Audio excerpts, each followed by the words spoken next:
I'm a big fan of chest to back positions. If you can initiate with that connection, it opens a whole world of opportunities, from front headlock, from taking the back, et cetera, et cetera. This is a technique where we actually start with our opponent's chest on our back, and then we end up getting our chest on their back.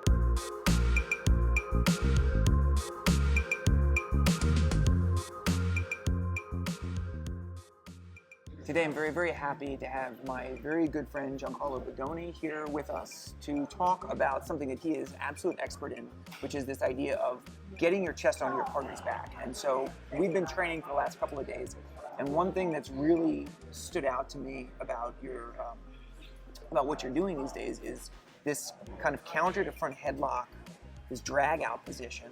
And I know it's something that you've been working on. So can you show us a little bit about how you do it, what the mechanics are, and like what are the most important elements? Yeah, for sure. Yeah. First of all, thanks for having me on the channel. Of course. This is a position that, as Brian was talking about, I'm a big fan of chest to back positions. If you can initiate with that connection, it opens a whole world of opportunities, from front headlock, from taking the back, et cetera, et cetera. And so this position, or this technique rather, is a technique where we actually start with our opponent's chest on our back, and then we end up getting our chest on their back. Okay, so what do I mean by that? If we're in a front headlock scenario, I started working on this. I definitely, this move has been around for a while, but it's something that I've been hitting a lot more recently in training. And I started working on this because I started working on circling my head to the center of my opponent's chest as a counter to guillotines. So when my partner goes in and he starts trying to go for a guillotine, and in particular a high-risk guillotine, okay? Because with a low-risk guillotine, usually I could fight the hands, you know, there's other things that I can do from here. But if he goes in for a high-risk guillotine, the hand becomes a lot less accessible. And so what I was doing in positions like this would be to roll my head to the center, and now from here my training partner is going to have to start switching hands if he wants to stay on the guillotine. And you can just kind of play between switching your head from one side to the other to make it difficult. In order for him to have the guillotine, let's say he wants a left arm guillotine, he needs my head on the left side of his hip. Okay, so if I can bring my head to the center, that usually kills the guillotine. However, as I mentioned, he can start pummeling and switching sides, okay, or he can start going to other things from that position. So if I just want to completely get out of the front headlock, this drag out position is very good.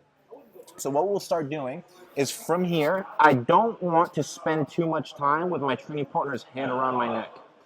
And it's very important that when I do this, I'm going to take the clip off just to make sure that it's not getting in the way, is that when I do this, I cannot do this, especially the initial portion, while I'm stationary, because I will get strangled, okay?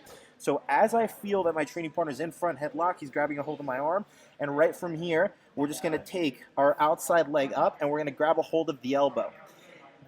If I do this from stationary, when I hit this elbow pass, I'm actually assisting Brian in locking up the guillotine, and you can already feel that he has that high-risk position, and it starts changing my voice because it comes up tight very fast.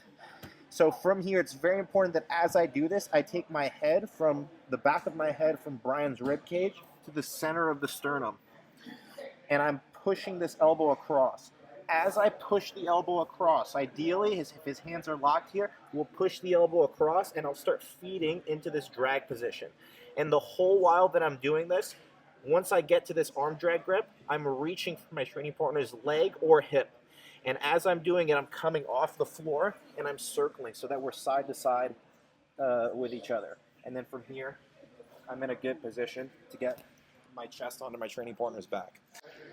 I don't know if you can see this exactly, but as he's moving, his head is switching to the inside, and as the person who's holding on to the grip, you feel like you're just losing everything. You're not actually able to hang on to anything anymore. And I think that, you know, in the past when we've been training these positions, I feel like pretty good generally with my front headlock, but it's almost like a disappearing act when you do it. Your head just kind of slips through, and not only that, but then there's that moment of panic where you're realizing that your arm's getting passed across your body and your partner's behind you. So yeah, it's just it's like kind of magical, you know. Again, like when we're here, his head is moving across the center, and so it's like now, because he's behind the elbow, it's just like impossible. You're not getting your elbow back. Now you're immediately into kind of this defensive position.